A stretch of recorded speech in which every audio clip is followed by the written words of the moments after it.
Welcome students. आज जो बात कर रहे हैं बेटा, स्टेट ऑफ मैटर के सेकंड लेक्चर की बात करेंगे, जिसमें फोर्स ऑफ इंटरेक्शन की बात करेंगे। देखिए, force of interaction between the molecules, अगर हमारे पास force of interaction between the molecules same type of molecules के बीच में मिले और डिफरेंट टाइप के मॉलिक्यूल्स के बीच में मिले, तो इसको बोल दिया जाता है इंटरमॉलिक्यूलर। ठीक है, इंटरमॉलिक्यूलर फोर्स ऑफ इंटरेक्शन। मेरे पास दो मॉलिक्यूल्स हैं, दो मॉलिक्यूल्स के बीच में इंटरेक्शन क्या हुआ, force of interaction, force of attraction क्या हुआ, कौन सा हुआ, तो वो बोला जाएगा इंटरमॉलिक्यूलर फोर्स ऑफ इंटरेक्शन। लेकिन एक हुआ with in the same type of molecule हो जाए, कि मॉलिक्यूल हमारे पास एक ही है और एक ही मॉलिक्यूल के बीच में इंटरेक्शन हो जाए, जैसे हमने लास्ट चैप्टर में भी डिस्कस किया था, तो उसको बोलेंगे इंट्रामॉलिक्यूलर फोर्स ऑफ इंटरेक्शन। लेकिन हम यहाँ पे बात कर रहे हैं बेसिकली आज इंटरमॉलिक्यूलर फोर्स ऑफ इंटरेक्शन। तो सबसे पहले जान लेते हैं कि इंटरमॉलिक्यूलर फोर्स ऑफ इंटरेक्शन होगा क्या, कितनी तरह का होगा। देखिए, मैंने 5 तरह के इंटरमॉलिक्यूलर फोर्स और 6th वाला हाइड्रोजन बॉन्डिंग का फोर्स ऑफ इंटरेक्शन लिखा हुआ है, जो हम पहले डिस्कस कर चुके हैं लास्ट वीडियो के अंदर।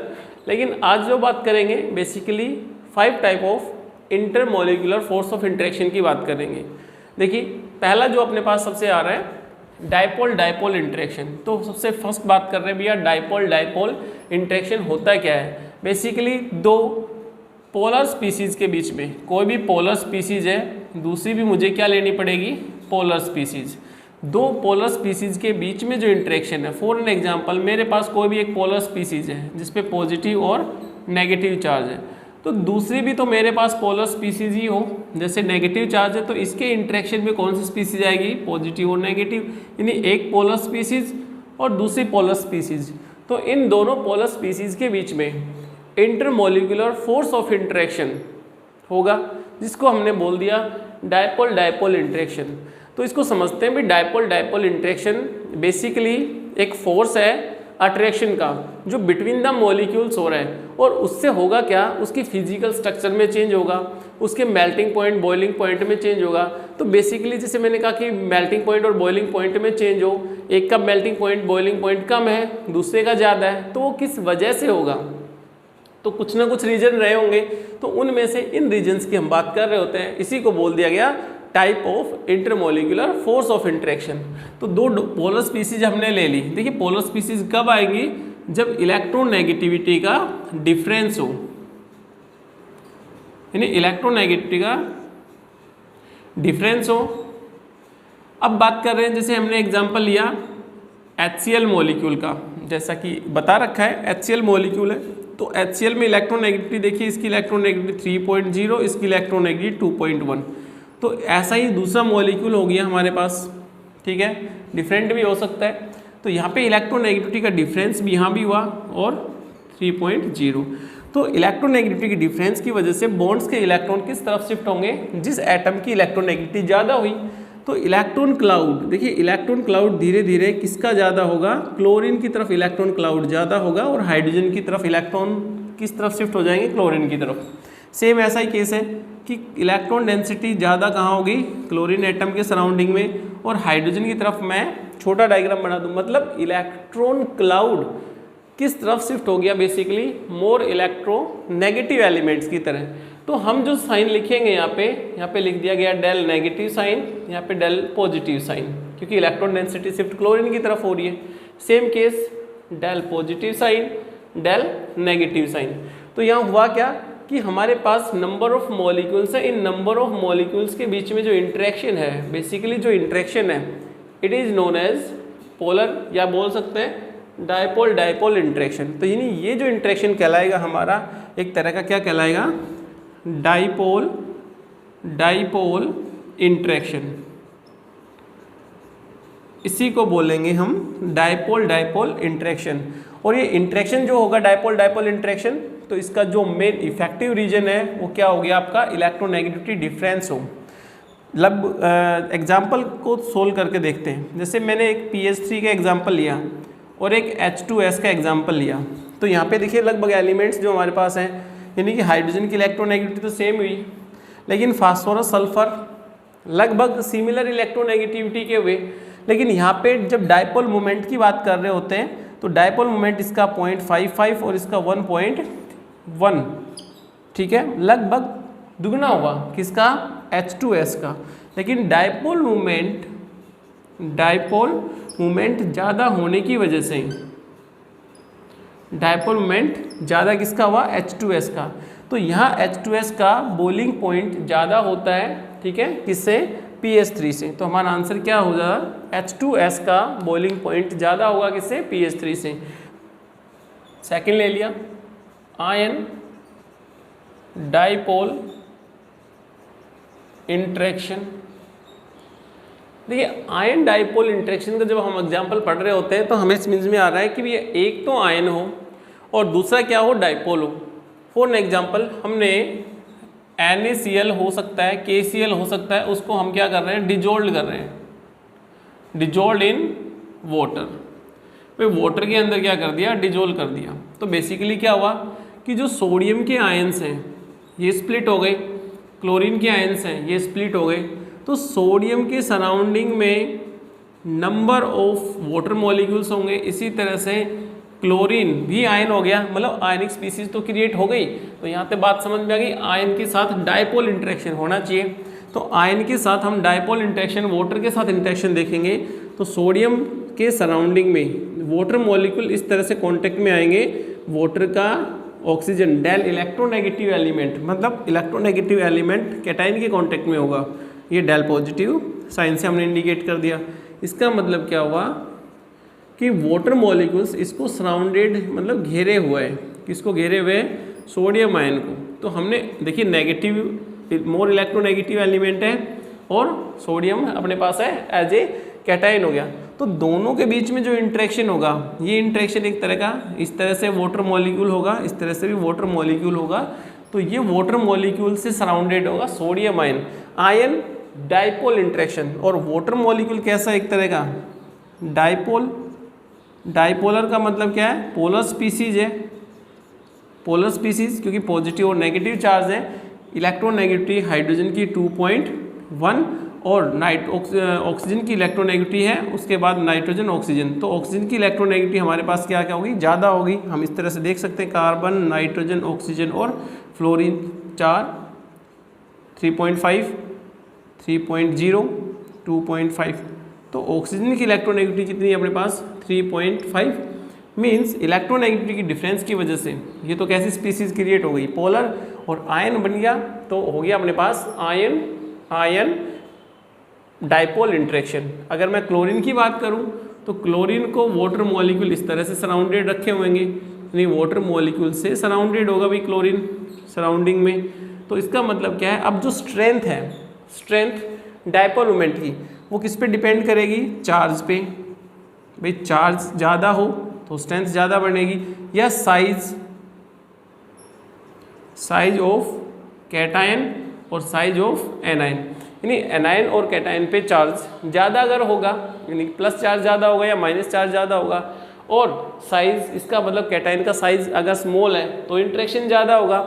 यहाँ पे हम बात करेंगे एनायन के केस में, तो एनायन का साइज भी ज़्यादा होगा तो इंटरेक्शन ज़्यादा होगा। इसका मतलब ये जो इंटरेक्शन कहलाएगा बिटवीन द Cl नेगेटिव और H+, यानी वाटर मॉलिक्यूल्स के बीच में इंटरेक्शन होगा, इसको क्या बोल दिया जाता है, ion dipole interaction. Ion dipole interaction, दो पोलर स्पीसीज, यानी एक तो हमारे पास आयन है और एक मेरे पास क्या है, पोलर स्पीसीज है, तो उनके बीच में जो इंटरेक्शन होगा वो क्या कहलाता है, basically ion dipole interaction. Next की बात कर रहे होते हैं आयन इंड्यूस्ड डायपोल। देखिए आयन इंड्यूस्ड डायपोल, तो माइंड में क्या आता है, एक तो आयन हो, एक हो इंड्यूस्ड, उनके बीच में इंटरेक्शन किस तरह से देखेंगे, आयन इंड्यूस्ड, इंड्यूस्ड का मतलब होता है प्रेरित, ठीक है ना, मतलब प्रेरणा मिली हुई हो, जिसको हमने मोटिव किया हो, मोटिवेट किया हो, उससे उसने काम किया। तो इसका मतलब क्या हो गया कि आयन इंड्यूस्ड डायपोल इंटरेक्शन में हम बोल रहे हैं कि भी नॉन पोलर स्पीसीज है, हमारे पास कोई भी नॉन पोलर स्पीसीज है, जैसे आयोडीन हो गया आयोडीन, क्लोरीन हो गया क्लोरीन, यानी दोनों ही हमारे पास नॉन पोलर स्पीसीज हो गई। इसका इंटरेक्शन किसके साथ होगा, कोई भी आयन हमने डाल दिया, ठीक है, सोडियम नाइट्रेट मान लो डाल दिया मैंने, तो पहले हमारे पास आयन है, और इस आयन का इंटरेक्शन किसी नॉन पोलर स्पीसीज के साथ होगा, किसी नॉन पोलर स्पीसीज के साथ होगा, ऐसा लिख लीजिए। तो नॉन पोलर स्पीसीज के साथ होगा, तो इसका मतलब ये जो नॉन पोलर स्पीसीज है ये किस में कन्वर्ट हो जाएगी, पोलराइज्ड में कन्वर्ट हो जाएगी। तो इसको इस तरह से लिख दूँ, पोलराइज्ड। ये नॉन पोलर स्पीसीज क्या हो जाएगी, पोलराइज्ड हो जाएगी। किस तरह से कि आयन के कांटेक्ट में आने से। तो इसमें भी क्या हुआ, एक चेंज आया जिसकी वजह से क्या हुआ कि जो ये नॉन पोलर स्पीसीज है किस में कन्वर्ट हो, पोलर स्पीसीज में कन्वर्ट हो, मतलब इलेक्ट्रॉन डेंसिटी के अंदर चेंज आ गया। बेसिकली इंटरेक्शन इलेक्ट्रॉन डेंसिटी के अंदर चेंज आ गया, यानी एक का मोटिवेशन मिलने से दूसरे की इलेक्ट्रॉन डेंसिटी पे क्या इंटरेक्शन हुआ। तो बेसिकली ये जो इंटरेक्शन है इलेक्ट्रॉन नेगेटिविटी का, ये चेंज हो जाता है किसी एनायन के कांटेक्ट में आने से।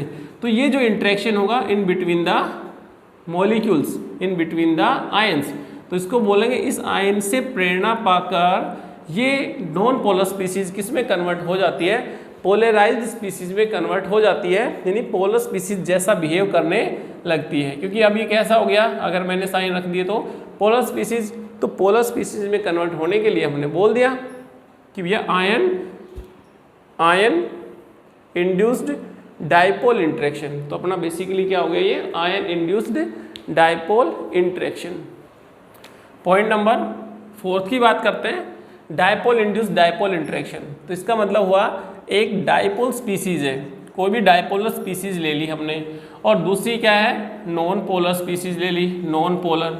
तो इसका मतलब कोई भी डाइपोलर स्पीसीज, जैसे एग्जांपल चला आ रहा हमारा HCl, ठीक है। तो HCl मॉलिक्यूल कैसा है, डेल पॉजिटिव और डेल नेगेटिव साइन, ऐसा हम रखेंगे इलेक्ट्रोनेगेटिविटी की वजह से।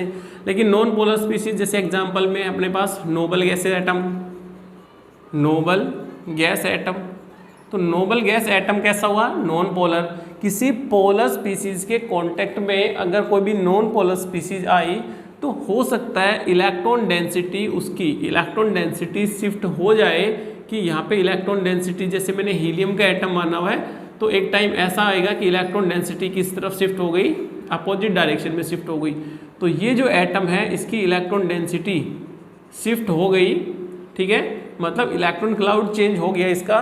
तो यहाँ पे देखिए नेगेटिव है, तो नेगेटिव की तरफ कौन सा अट्रैक्ट करेगा, जो लेस इलेक्ट्रोनेगेटिव एलिमेंट होगा या लेस इलेक्ट्रोनेगेटिव हिस्सा होगा। तो नोबल गैसेज में हुआ क्या कि जो लेस इलेक्ट्रोनेगेटिव, इलेक्ट्रॉन क्लाउड कम है, जिसके अंदर इलेक्ट्रोनेगेटिविटी कम है, वो इसके कांटेक्ट में आएगा।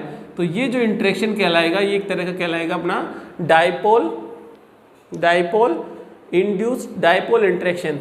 देखिए नॉन पोलर था, लेकिन जैसे ही पोलर के कांटेक्ट में आ गया तो ये पोलराइज्ड में कन्वर्ट हो गया, ये पोलराइज्ड हो गया। इसका मतलब इस पर चार्ज क्रिएट हो गई। जैसे मैं नेगेटिव की बात करूँ और पॉजिटिव की बात करूँ, एक तरह के चार्ज क्रिएट हो गए। तो ये क्या हो गया हमारे पास, डाइपोल इंड्यूस्ड डाइपोल इंटरेक्शन। इस डाइपोल से प्रेरित हुआ और नॉन पोलर स्पीसीज पोलर के अंदर कन्वर्ट हो गई, इसीलिए बोला गया इसको dipole induced dipole interaction. Next example देखिए, लंदन फोर्स। देखिए लंदन फोर्स बेसिकली इसको मोमेंट्री बोल दे, ज़्यादा अच्छा है, मोमेंट्री डाइपोल, मोमेंट्री इंटरेक्शन हो गया, मोमेंट्री डाइपोल इंटरेक्शन। मोमेंट्री का मतलब क्या हो गया, इलेक्ट्रॉन्स के मूवमेंट की वजह से, इलेक्ट्रॉन से इनके मूवमेंट की वजह से ऐसा हुआ कि हमारे पास कोई भी नॉन पोलर स्पीसीज है, जैसे हीलियम है, ये भी अपने पास हीलियम का एटम ले लिया, चलो हीलियम का एग्जांपल हमने ले लिया। हीलियम क्या अपने नॉन पोलर है, लेकिन इंस्टेंट ऑफ टाइम, यानी किसी भी क्षण अगर मैं बात करूँ, ये बहुत कम टाइम के लिए होता है गैसेस मॉलिक्यूल्स के बीच में, कि गैस के मॉलिक्यूल एक दूसरे के कांटेक्ट में तो होते हैं, लेकिन उनका क्या फैक्टर होता है, किसी भी इंस्टेंट ऑफ टाइम की अगर बात करें, यानी किसी भी क्षण की बात करें, तो इलेक्ट्रॉन डेंसिटी किसी एक साइड में शिफ्ट हो गई मान लो, ठीक है भाई, इलेक्ट्रॉन्स के रोटेशन की वजह से ऐसा होगा। जब इलेक्ट्रॉन रोटेट होंगे तो किसी एक डायरेक्शन में शिफ्ट होंगे, तो ये कैसा बिहेव करना शुरू कर दिया इसने, पोलराइज्ड जैसा। तो इसके कांटेक्ट में जब कोई दूसरा नॉन पोलर स्पीसीज आएगा तो ये भी तो क्या हो जाएगा, फर्दर पोलर स्पीसीज में कन्वर्ट हो जाएगा। किस में कन्वर्ट होगा, पोलर स्पीसीज में। तो इलेक्ट्रॉन डेंसिटी इसकी भी तो चेंज होगी, तो इलेक्ट्रॉन डेंसिटी में चेंज आएगा।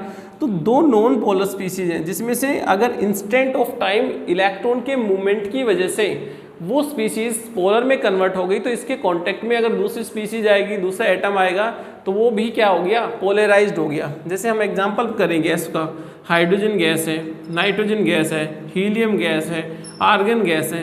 बेसिकली ये तो मोनो एटॉमिक फॉर्म में एग्जिस्ट करती हैं, ये डाई एटॉमिक फॉर्म में एग्जिस्ट करती हैं। तो बेसिकली गैसों के अंदर ये जो फोर्स मिलता है उसको क्या बोला जाता है, लंदन फोर्स। मतलब लंदन साइंटिस्ट का नाम है, 1930 में इसने बताया था। और दूसरी बात करें, इसको मोमेंट की वजह से, इलेक्ट्रॉन्स के मोमेंट की वजह से मोमेंट्री डायपोल इंटरेक्शन भी बोल दिया जाता है। तो इनसे फ़र्क क्या पड़ता है कि हमने इनका बॉइलिंग पॉइंट और मेल्टिंग पॉइंट चेक करना है बेसिकली। जैसे CH4, SiH4 और जर्मेनियम, ठीक है।